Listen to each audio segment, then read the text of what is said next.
Good morning, everybody. Welcome to today's 1 Million by 1 Million Strategy Roundtable for Entrepreneurs. 1M by 1M, as you know, is the first and only global virtual accelerator in the world. We run it out of Silicon Valley, but with a global footprint, and our mission is to help 1 million entrepreneurs reach $1 million in annual revenue and beyond.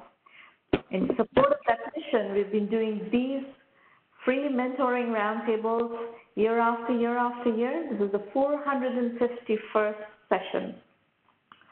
We started back in 2008 with an experiment of how to use one of these online web conferencing platforms to do startup mentoring. And that's what then blossomed into the full-fledged 1 Million by 1 Million program, which we launched in 2010. So these roundtables actually predate the 1 Million by 1 Million program, and the roundtables are the experiments that led us to taking something like this on at scale. Today, our community is over 500,000 people. So many of you are here probably through LinkedIn.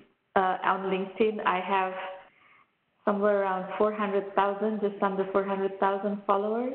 And we love being able to talk to so many of you in so many different corners of the world on a regular basis. That's been the most fascinating part of our journey in hosting these, week after week after week for so long. The event is being recorded. You will have every single roundtable recording available on our YouTube channel. This one will go there as well. And we also have a podcast channel, and so there are, various audio-visual ways in which you can engage with the program. Twitter, of course, we are very active on Twitter. 1M1M and at Romana are the two handles. Follow one or the other or both, and we publish a lot of interesting content. These are the call-in instructions. I know there are people in the room who would like to discuss their businesses, and we will get to you. So definitely think about what you want to talk about, and we will open up the line for Q&A shortly. We're going to start today's session, however, with a conversation with Doug Atkin of Communitas Capital Partners. Doug, welcome to the show. Thank you. Good to be here. So Doug, let's start by introducing you to our audience. Tell us about yourself, tell us about Communitas, what are you doing, what is the investment thesis of the fund, how big is it, and so on. Yeah, sure. So I have been an investor and operator in financial technology for many years, too many to be willing to admit. I have run the first electronic competitor to NASDAQ and the New York Stock Exchange. It was my first job out of college. We were 20 people, and then great group of people, right place, right time. It grew, and I became CEO and took it public, and then subsequently got sold to NASDAQ for over $1 billion. And then since then, I've been investing and, as I said, operating companies in the space. Two people I grew up with in the business. I founded a venture fund with last year. So the two people are Tom Gloser, who was the former CEO of Reuters, and Duncan Niederauer, who's the former CEO of the New York Stock Exchange. So the three of us have known each other for years, have invested together for years. Between us have done over, 125 investments.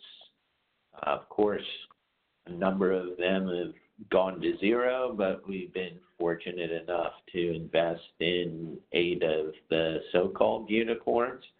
And then last year, we've been talking about it for a while, so all we really did was formalize what we've been doing informally for years, So we took some of our money, some friends and family money, and just created a small vehicle to invest. And then the friends and family have quite a bit of money to co-invest, and we were off to the races, have done 10 investments, and here we are. All right. So is FinTech the only sector that you're going to be doing? No, we view it FinTech broadly speaking. So the equity markets were the first markets to be turned upside down by technology. First, I hate the word disruptive, so I'm going to try to use it as a few times as possible, along with blockchain, AI, and deep machine learning. But we'll see if we can get through it. Okay. So equity, I'm only kidding. The equity markets were really turned upside down by technology. It was the first sector of the entire economy for that to happen. And the same pattern that, movie that took place with all the technology that had to come into existence when there were competing exchanges, that pattern is happening in other areas of financial services as well as other industries. So when we see a pattern appear, we invest in it. So we also invest in marketplaces of any kind. Okay. So given that pattern, go ahead. So a couple of kind of like vital statistics questions. Communitas Partners, the vehicle, I know you have additional friends and family money that will be co-invested with that, but what is the size of the core Communitas Capital vehicle? Yeah, we just launched it with $20 million with friends and family money. We haven't really spent any time going out and getting additional capital.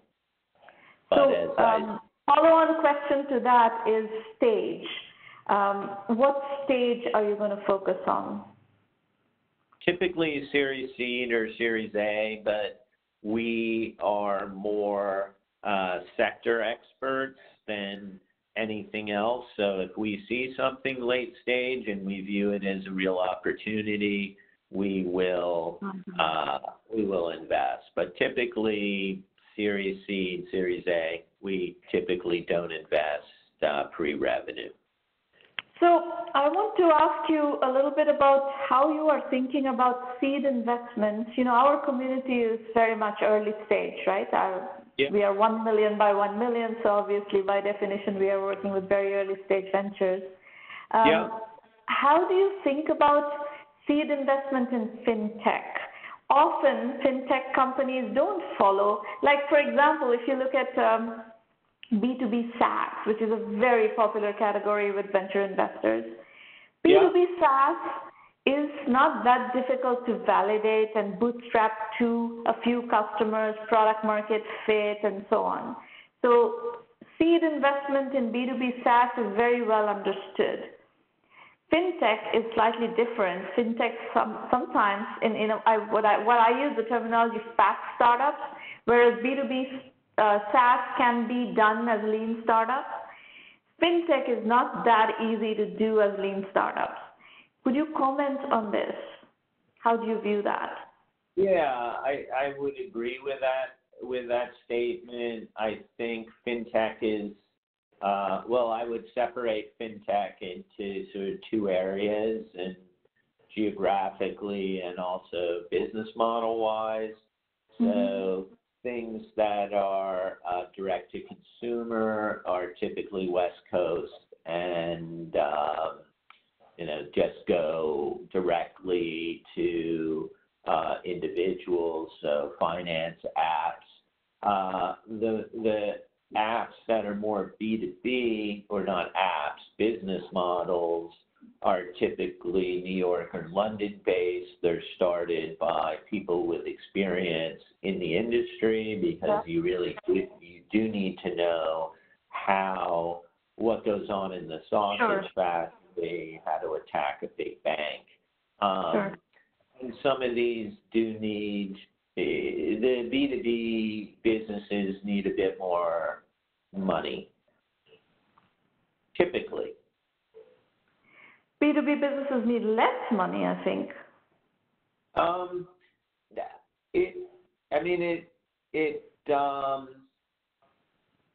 I think it all depends. If you're building a business, an analytics package, which you're selling to the big banks and asset managers, you need a decent amount of money to build something of industrial, quality, and a lot of these things take a bit more money. I mean, it's so hard to generalize. It's just I think so hard. The comment I would make is that it's very hard to, customer acquisition in B2C is actually hard to do in a lean way, which is what has, drawn so much capital into the B2C side of the business. At least in B2B, you can put together a minimum viable product and start getting people to pay for it, and the business model starts to monetize faster, whereas B2C often doesn't monetize as quickly. Anyway, I guess what I was interpreting your question as is when you just started up. I think starting up, consumer product is to have a minimally viable product that clients or customers so building the product, you're right. Building the product is easier with the cutesy stuff. Sure. Right. And then on the direct to consumer financial services apps, again, I think, we'll get into valuations, but this has gotten way out of control. And you're right, they're piling massive amounts of money to acquire customers and losing money on every customer. And how does that work? Losing money on every customer and then making money in the bottom line? How does that work? Math doesn't work. You just hope the music doesn't stop and that a big strategic comes in and buys you, or you go public before the stock crashes. So those are the ways forward. So you said in your introduction that you're part of 8 FinTech unicorns. Could you talk about which ones they are and what have you learned through that pool of investments that you bring into the next phase of investing and that we can learn from you about? Yeah, I mean, I'll just talk about a few. So a couple have been in the peer-to-peer, lending space. So going back to pattern recognition, what happened in the equities markets when technology came in and made things more efficient and put clients on an equal playing field with, banks, so to speak. The same dynamics were at play with consumer loans or college, loan refinancing. So it's not that we were that smart. We just saw the same pattern occurring, and so between the three of us, we have been investors in many business models in the space, but SoFi and Lending Club. So let me ask you one question about the peer-to-peer lending market. That market is generally business model-wise sound, right? If you control your cost of customer acquisition, it has a sound business model. If you just manage your cost structure, you should be able to build sustainable, profitable businesses and fairly scalable. Is that a correct statement? Yeah, I think what happened, and again, this is all about, when you get into a company. So if you get into a neobank at a $50 million valuation, and N26 I think was just valued at $1 billion, that's fantastic. Lending. I don't know if that is fantastic. I think valuations getting ahead of the market, getting ahead of the business is not necessarily fantastic. I'm just saying, if you're an early investor and you can get out before the music stops, it's pretty fantastic. Yeah. So in peer-to-peer lending, the same thing occurred. When one of these peer-to-peer lenders is at a $100 million valuation, and it's truly peer-to-peer, and it grows, even though it's losing money, the valuation definitely increases. What happened in the peer-to-peer lending space with Lending Club and Prosper is they began as peer-to-peer, so many to many, and what ended up happening is hedge funds liked the instruments that were on the platform and began to take down the majority of the trade, so to speak.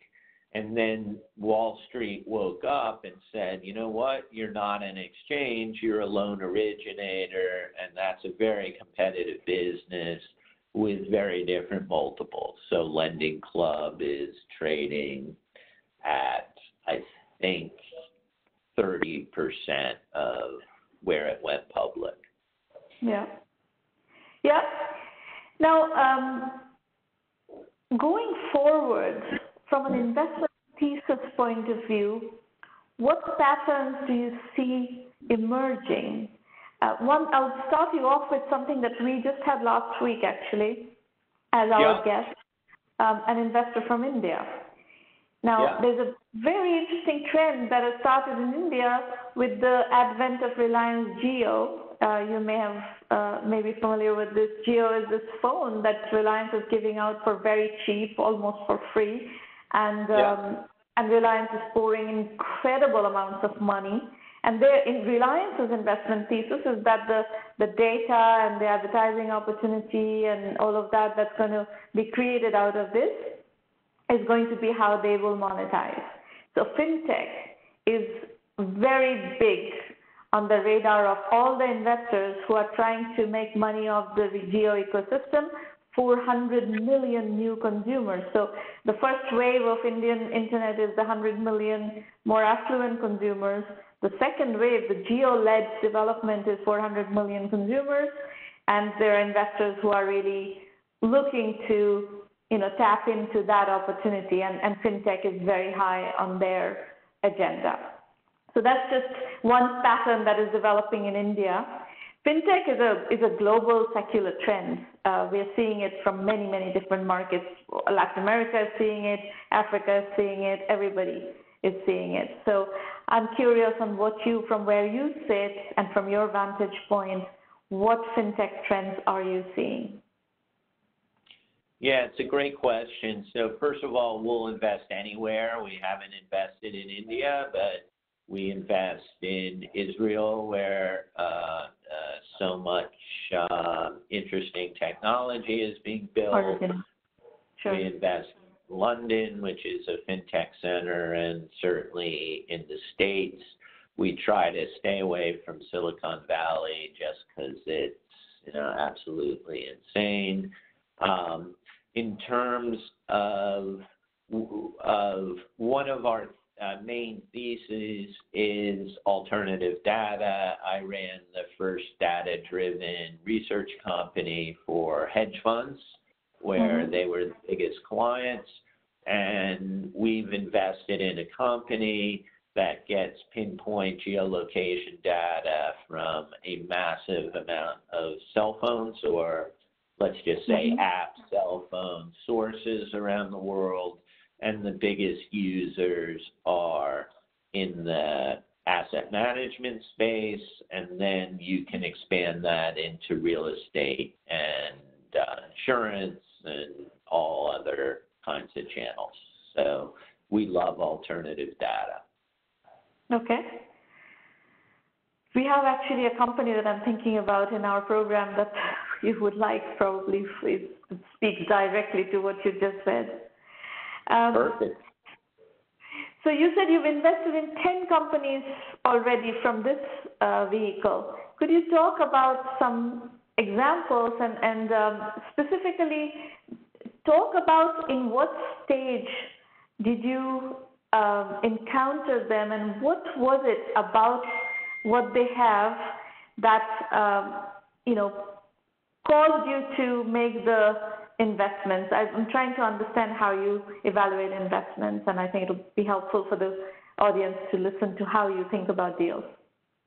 Yeah, so excellent question. Let me give you a couple of examples. So one late stage and one very early stage with barely revenues. So we're fortunate that because we've been in the business so long and the three of us have run pretty big companies, that we're just inundated with deal flow from companies, even those who aren't raising capital, who approach us and want us to get involved, and will open up a prior round for us or figure out a way to do it. So we see a lot of inbound flow, and that meet our criteria, this pattern recognition criteria. So, and where we don't see companies coming in for a strong thesis we do go out and poke our nose out and look for one.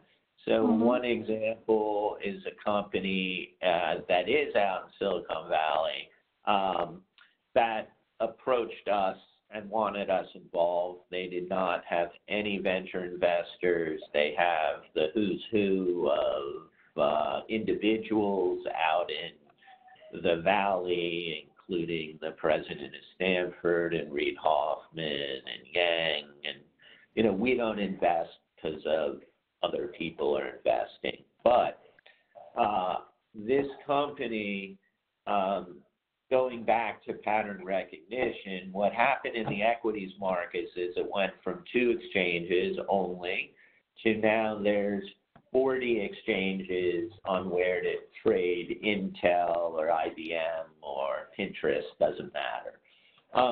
And what you need is a technology middleware layer that aggregates all the market data, enables you to route orders effectively to those exchanges, to perform analytics on all that data. So again, we're not that smart, but we saw, there's 130 crypto exchanges. Now, I happen to think crypto is tulips. I might be wrong, but we don't much care as long as people continue to trade. And what we found was a company that did the same thing, that it linked all the exchanges together, performs analytics on all the data within each exchange and across exchanges, and in essence powers up hedge funds to trade, or banks to trade more effectively in that market. And they've also, which is really interesting, have created, in essence, an app development platform so that people can just build their apps on top of this operating system, and they're getting great traction. That was very early stage. The later stage example would be a company called Comply Advantage, which is a UK-based company that does anti-money laundering or AML analysis and KYC, or know your customer. It's been very inefficient process. It's been very inaccurate for the big banks and insurance companies, and this company has come in and is using massive amounts of data and technology to do a much better job and a lot faster for these big clients. And that's later stage. Mm-hmm. So, one area that is coming up in our practice quite a lot is the financial services industry is full of very fat back office business processes that are done manually and outsourced to India, outsourced to Cognizant, outsourced to Infosys, and blah blah blah. And many of those are ripe for AI-driven automation, where you basically, by applying software, you take out 1,000 people or 5,000 people operations with just the introduction of a piece of software. Can you comment on if this is a trend that you are seeing as well?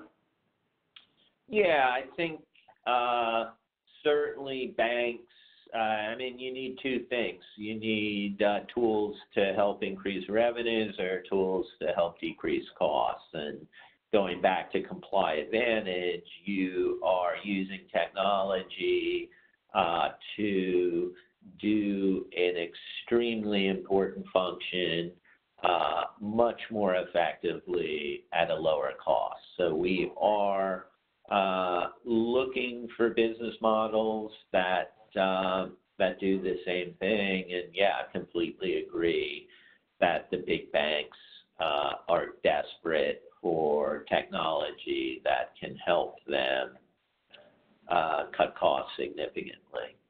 Yeah, big banks, and also I would say all the smaller fund managers who are dependent on data, right? That's data is the area where this kind of AI-driven automation is going to have the maximum ability to impact business processes.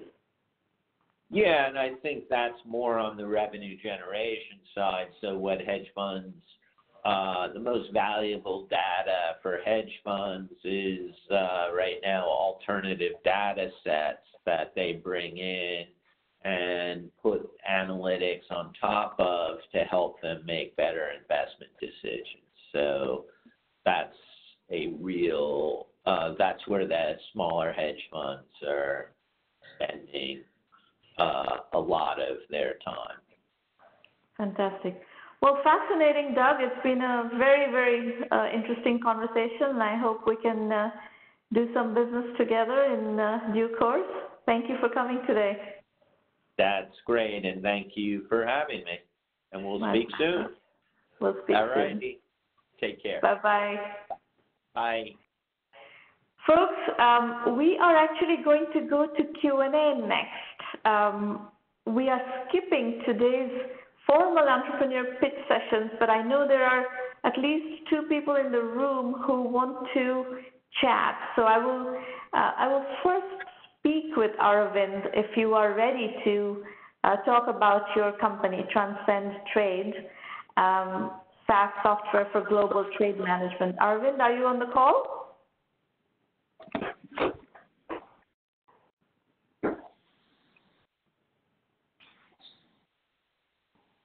Or are you dialing in? And Shreya Jha, are you on the call or are you dialing in? I know you wanted to talk about your business with me. So the two of you, I would like to hear from you on what you are doing, and anybody else actually who's interested in chatting about your businesses. Arvind, you've talked a bunch of stuff about your business and you raised your hand that you wanted to talk. And Shreya, you had somebody reach out to me to introduce you. So I would like to know what you are up to and be able to guide you accordingly. In the meantime, let me tell you about how to use 1Mby1M. We have accumulated all our resources at 1Mby1M.com. This is a 100% virtual program.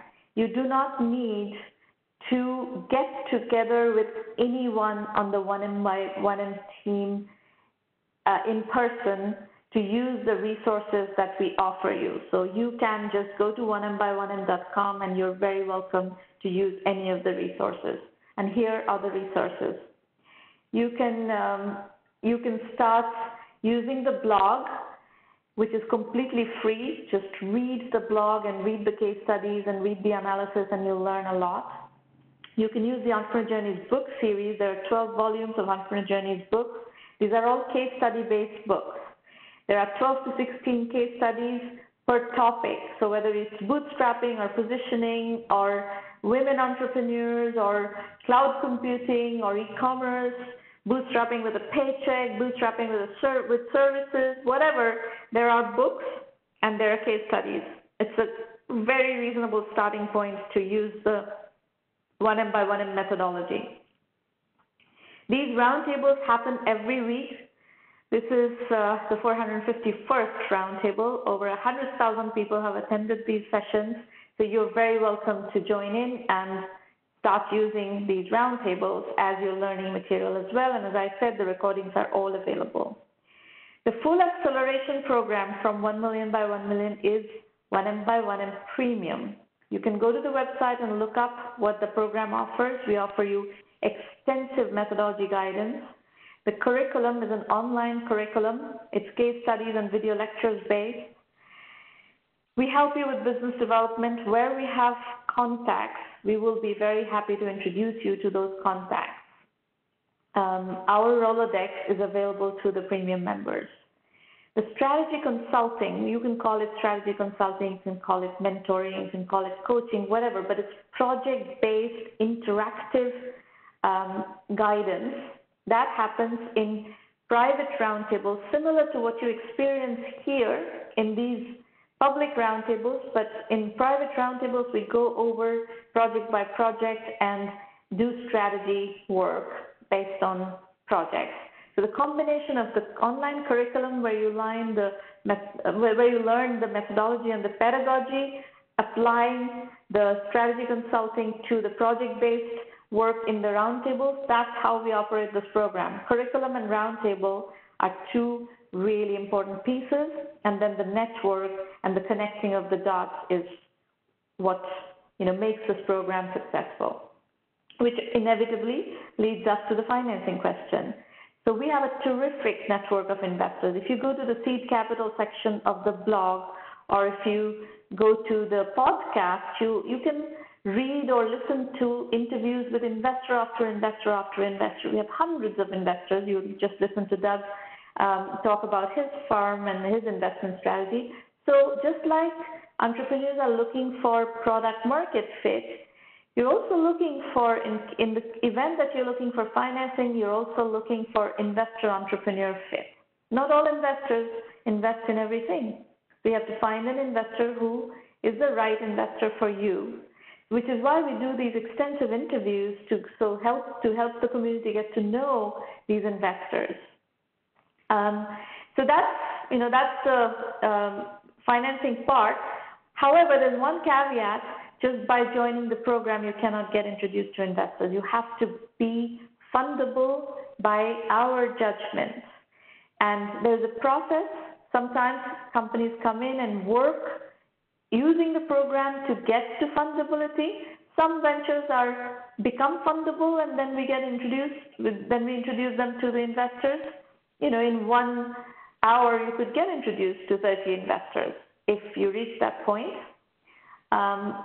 In some cases, though, ventures are not necessarily fundable. Not all businesses are fundable, and that's something you have to factor in as you're designing the strategy for your business. And then we have a lot of clout in the media, so media relations is also part of the program. So go to the website, dig around on the website. There's the self-assessment, which has a set of questions. These are questions that investors would ask you. These are questions that you should ask yourselves about your business. If you get stuck, use 1M Basic, which is a curriculum-only $99 a month option. You can learn the methodology through just online curriculum, and that is a very fine way to start engaging with 1 million by 1 million. Anyway, go look at the program. Go look at the website, study what's available from the program, see if this is for you or not. There's a lot of self-study involved. If you're not comfortable with self-study, this program is not going to be for you. But, I often get requests to meet with me and one-on-one. And that's not, I cannot teach you all the things that you need to learn with one one-on-one meeting. You're welcome to come to the 1Mby1M rendezvous, in-person rendezvous that we do in Silicon Valley maybe once or twice a month. But it's not necessary. We have created this program so that you can learn from other entrepreneurs who have done it before. We have over 1,000 successful entrepreneurs who have participated in building this repository. This includes 100+ unicorns. They've built billion-dollar-plus companies. It includes 400+ venture-funded companies, includes another 400+ bootstrap success stories. And they've all shared their journeys, their lessons, their strategies, and we've synthesized it for you in the curriculum, in video lectures and case studies. And you get to basically stand on the shoulders of giants, and that's really effective. That's this program. So you don't need to meet with me one-on-one to learn this methodology. You can learn it from anywhere in the world at your own time, at your own pace, but you do need to be comfortable with self-learning, because that's, the kind of entrepreneurs we can impact the journeys of are the ones who are able and willing to learn in this mode. Our methodology is lean, bootstrap, capital-efficient startups. Even if you raise money, we believe in bootstrapping first and raising money later, because that's how the market operates. And these are some coverage of our premium members, which is part of the premium program service as well. These are the next 3 free roundtables, August 1st, August 8th, and August 29th. There's also actually an in-person roundtable on August 24th in Calcutta that TiE Kolkata is hosting. You will have that information available soon as well on our website and Eventbrite page. So that's it. And then we have 2 more, actually 1 more. This summer we have only 1 more, August 7th, an in-person rendezvous coming up. After that, it's going to be September 4th is the next one. And these are held at Cafe Boroni in Menlo Park in Silicon Valley. Arvind, if you're on the call, let's hear from you. Yes. Can you hear me, Shramana? Yes, can hear you fine. Wonderful. Where are you based, Wonderful. Arvind? I'm from Chicago. Okay. All right. Please go ahead. Sure. First of all, I would like to, thank you for helping the new entrepreneurs and guiding them in the right direction. This is, I think, a wonderful platform. I only gotten about this last week from one of my cousins. So I'd like to, start by telling a little bit about me and how we started on this new, I would call it adventure, or new business venture. So my name is Arvind Chencharappu. I am an Oracle ERP specialist working in this, e-business suite and the cloud Oracle implementation for about past 11 to 12 years. And I work I've been a consultant for the first 5-6 years, and right now I'm working full-time for a manufacturing company in the Midwest area. Okay. And, like I said, in the Oracle ERP process, I've implemented several ERP softwares for financial and supply chain modules. And a couple of years ago, I was part of this implementation of a new module called Global Trade Management. We were implementing Oracle Global Trade Management, and I was working closely with the business stakeholders. And one of the users, she's have extensive experience on that side, on the global trade industry, for about 25 years. And we ran into, a million issues with the software, while we were implementing, and, obviously the users were not happy with the overall solution and the software and all that. So I was kind of, I got curious, and I always get curious, when people complain about, about the things in the software, because either, obviously we try to give them a solution or see what they did in their previous company or however that is, right? And what I found out is from the user and the other users that we're using, there's no a good software, at least, in her past 25 years, she hasn't seen one. And she's really interested in building a world-class a global trade management software. Now, you must be thinking, okay, what is global trade software? What is global trade management? Mm-hmm. Right? Yeah. So you probably heard Trump talking a lot about imposing new tariffs on China goods or on Russia, or, a lot of talk about tariffs and changing the way NAFTA, redoing the NAFTA deal and all that, right? Yeah. So that falls under global trade management. Mm-hmm. So the very first, the basic heart of the module is compliance. When I say compliance, what it is let's say when you're selling something to a customer, so the first thing that you want to do in your system is you want to screen that customer. You want to make sure that customer is not from one of the embargo countries, meaning it's not from Russia or Iran or Venezuela or one of the countries that U.S. has said, you can't do business with one of these countries, right? Mm-hmm. And you also want to make sure the items are classified. So when I say items are classified, what it means is, let's say Apple is importing all these iPhones from China or wherever it's being manufactured. And there's just like millions and billions of products that cross the border, right? Both ways, import and export. And you have to pay import and export duties. And there is no way humanly possible that the trade department or, the people at the customs border can determine, okay, this is an iPhone 6 or iPhone 7, I have to charge you 10% of duty or 20%.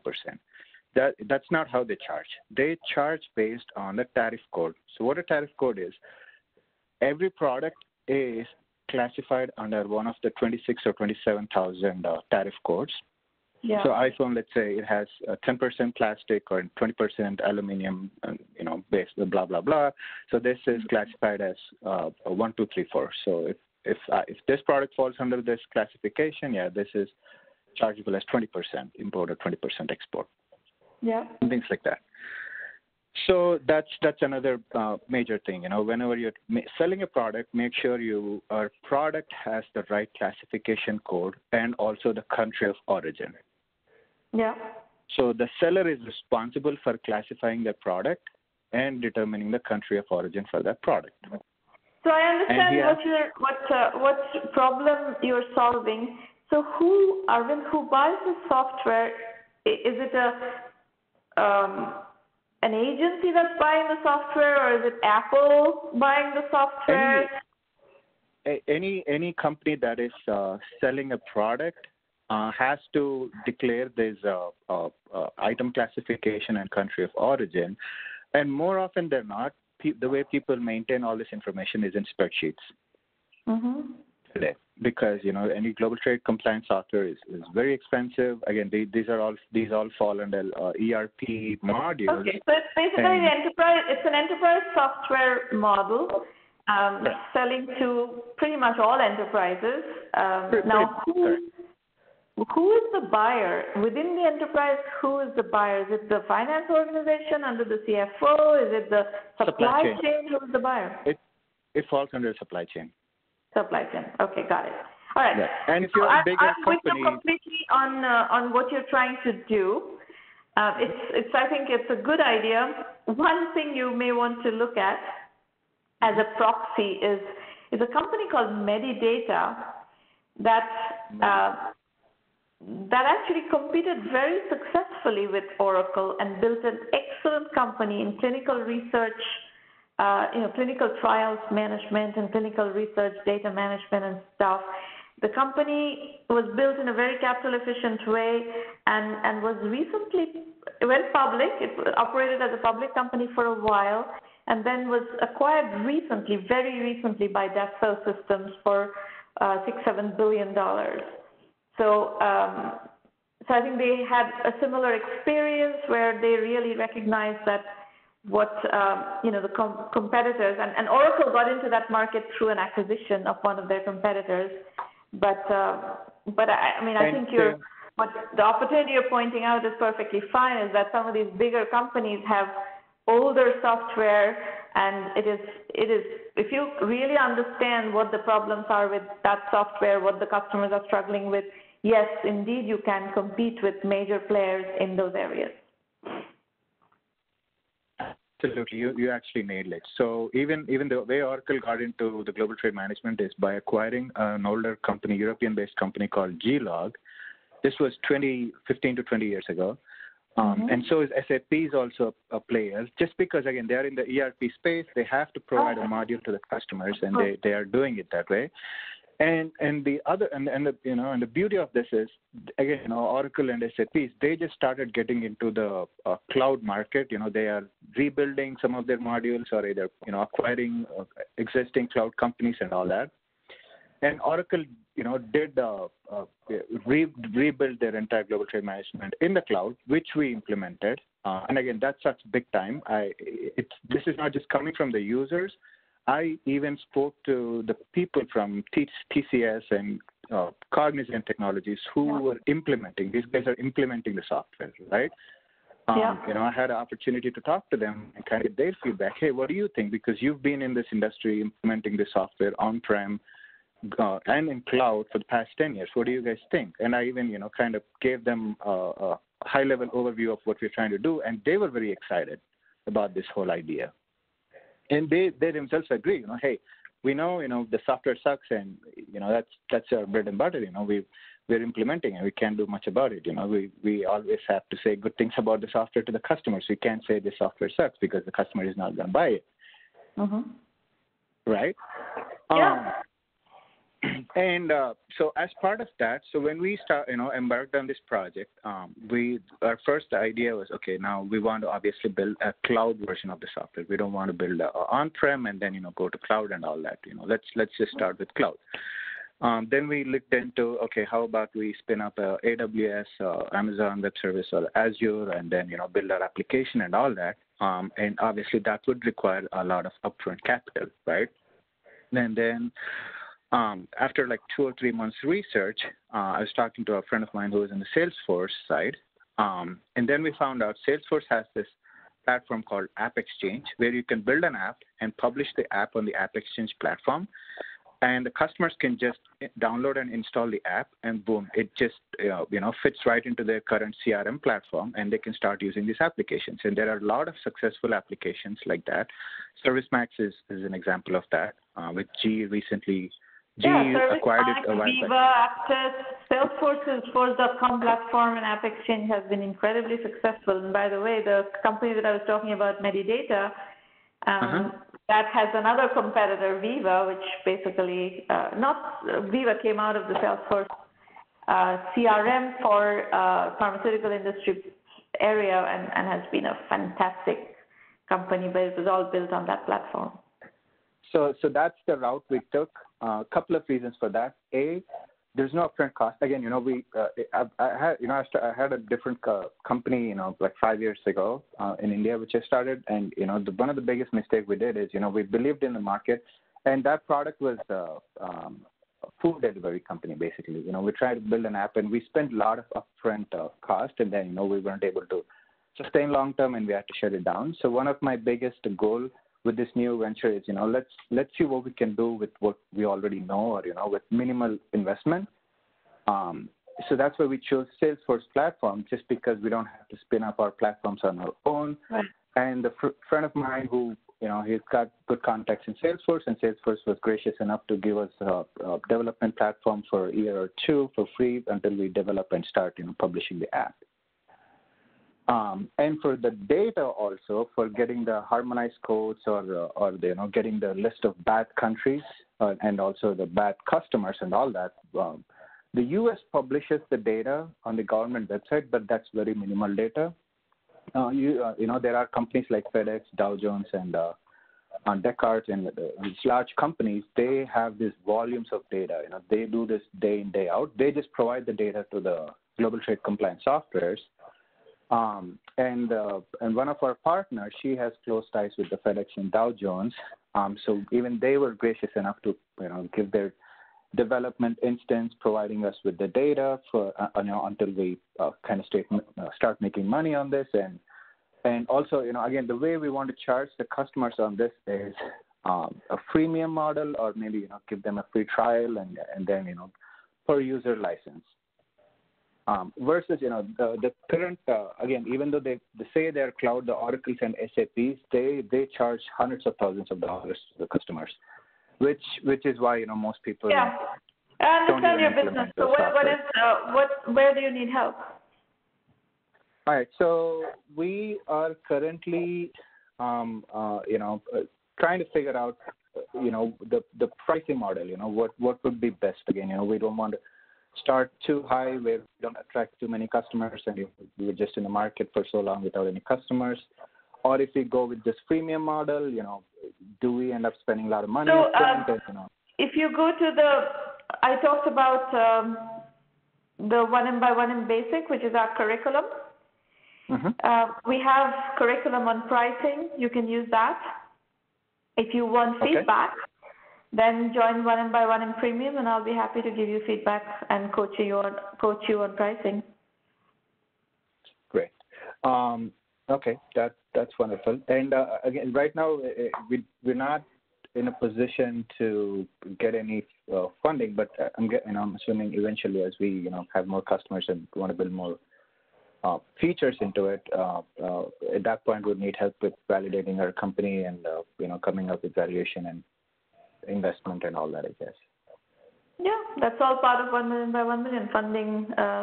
Funding is part of something we do, and we have, as I said, we have an extensive network of investors. So you're doing all the right things. You're doing, minimum viable product. I imagine that you have at least some customers identified who are going to use the minimum viable product, and we can figure out the pricing. We can start getting you to a paying customer mode, and then as and when we deem fit and your pitch is ready, we can go talk to investors. It's all part of the program. That's great. So for the pricing, is it under? I mean, can we start with the basic program? Would that cover the pricing and all that help? Yeah, you can get from the basic program. You can get the curriculum.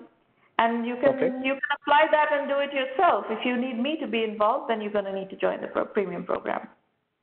I don't get involved in basic. Basic is a self-learning program. That's a self-learning program. Okay. Yeah. But you can just do basic, and that would be adequate for you. Okay, great. Yeah, we will probably start with that, and if we think we need to contact or need a extended help, then we'll probably reach out. That's perfectly fine.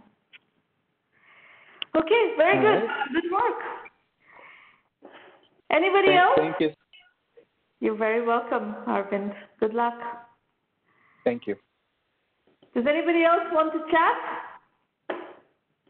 While you're determining that, let me introduce you to Irina Patterson. If you have questions about the 1M1M program, please contact Irina, and she will answer any questions you might have about the program. And that's pretty much all we have today.